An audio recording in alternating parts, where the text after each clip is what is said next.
Assalamualaikum warahmatullahi wabarakatuh. Selamat pagi, siang, sore semua teman-teman, bapak atau ibu, apa kabar? Di sini saya akan masuk nih dalam kategori komputer dari tugas ketiga. Dan untuk selanjutnya, saya akan memperkenalkan nama saya. Nama saya Suweni, NIM saya 2306 12007 dari prodi kelas A.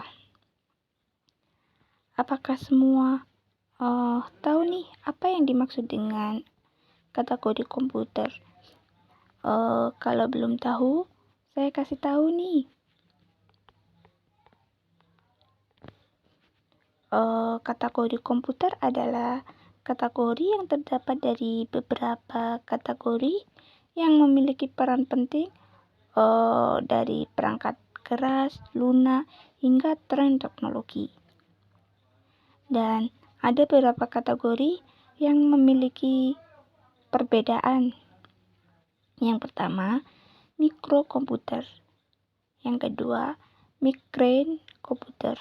Dan yang terakhir atau yang ketiga adalah mainframe. Kalau mau lanjut, apakah teman-teman tahu apa sih yang dimaksud dengan mikrokomputer, mainframe komputer, dan mainframe? Di sini saya akan menjelaskan apa sih yang dimaksud dengan mikrokomputer, mainframe komputer, dan mainframe. 1. Mikrokomputer. Mikrokomputer adalah mikro yang sering ditemui dalam bentuk yang biasanya dikenal dengan istilah laptop, smartphone, tablet, dan sebagainya. Mikro di komputer biasanya digunakan untuk kebutuhan profesional atau kehidupan sehari-hari yang biasanya mencakup itu desktop, komputer, smartphone, dan tablet. Yang pertama, kecil dan portable. Kecil dan portable ini memiliki komputer mikro yang personal, kecil, dan mudah dibawa. Yang kedua, pemrosesan data. Pemrosesan data ini digunakan untuk pengolahan data atau kata yang dari smart head. Dan yang ketiga, rentang harga. Rentang harga ini memiliki berbagai harga mulai dari yang terjangkau hingga yang termahal. Dan yang kedua, mainframe komputer. Apa sih yang dimaksud dengan mainframe komputer? Mainframe komputer adalah mainframe yang mempunyai kemampuan komputansi dari kinerja atau multitask yang biasanya lebih tinggi. Mainframe komputer ini digunakan untuk server data atau aplikasi yang pada di contohnya perusahaan, kelas menengah, atau yang lebih besar. Kinerja tengah ini memiliki kinerja yang diantaranya mikrokomputer sampai mainframe. Yang kedua, penggunaan bisnis.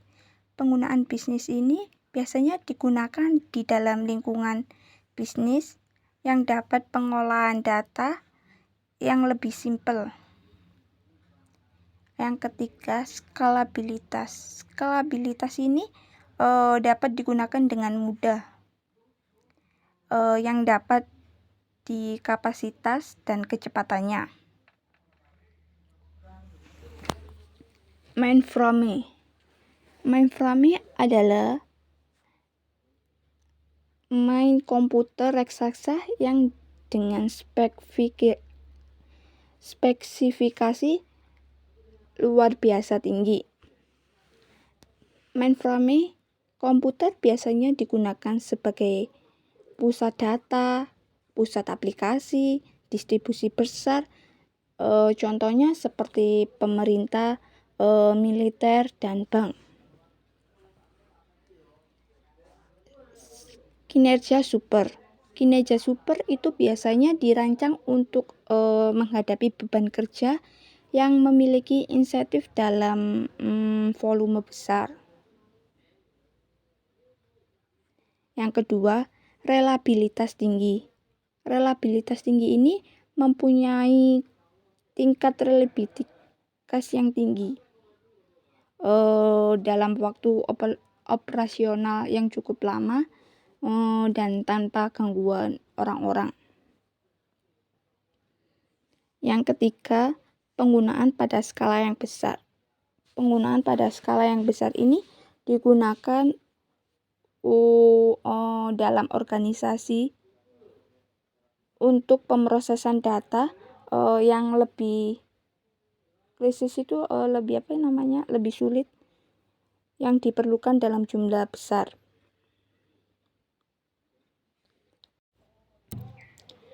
Evaluation of computer. Evaluation of computer ini dibagi menjadi 3. Yang pertama, mikrokomputer. Mikrokomputer ini pada tahun 1970-an membawa kompetensi dalam ruang kerja sampai dengan ruang atau rumah tangga. Yang kedua, komputer pribadi atau bisa disebut dengan istilah PC.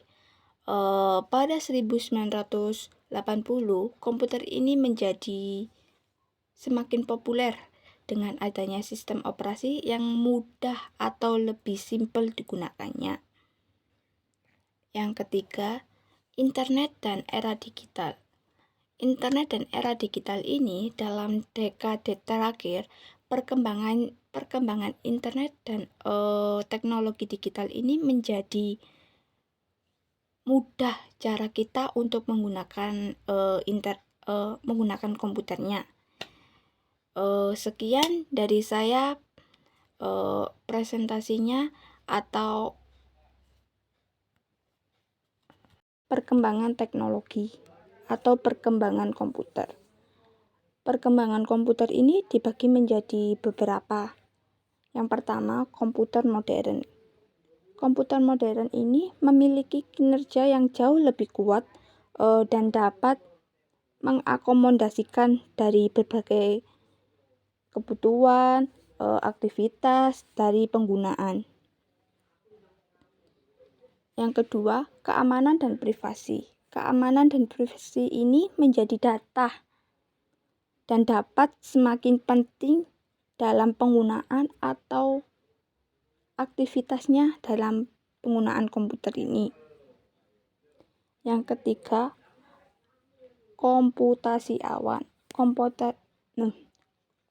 Komputasi awan ini membawa kemajuan dalam penyimpanan kolaborasi online.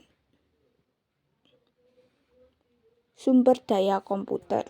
Sumber daya komputer ini dibagi beberapa. Yang pertama, perangkat keras. Perangkat keras ini menjadi komponen fisik dalam komputer lah, yang contohnya CPU, monitor, keyboard, perangkat penyimpanan, dan sebagainya. Yang kedua, perangkat lunak. Perangkat lunak ini menjadi program dalam institusi yang memungkinkan komputer untuk dalam menjalankan tugas atau pengolahan data. Yang terakhir, manusia. Manusia ini menggunakan komputer yang lebih berguna dalam perangkat lunak atau perangkat keras untuk menjadi tujuan mereka. Terima kasih tentang saya menjelaskan apa sih yang dimaksud dengan kategori komputer. Dari itu, terima kasih banyak yang telah bisa menonton saat awal sampai akhir. Saya tutup dengan wassalamualaikum warahmatullahi wabarakatuh. Terima kasih semua. Bye-bye.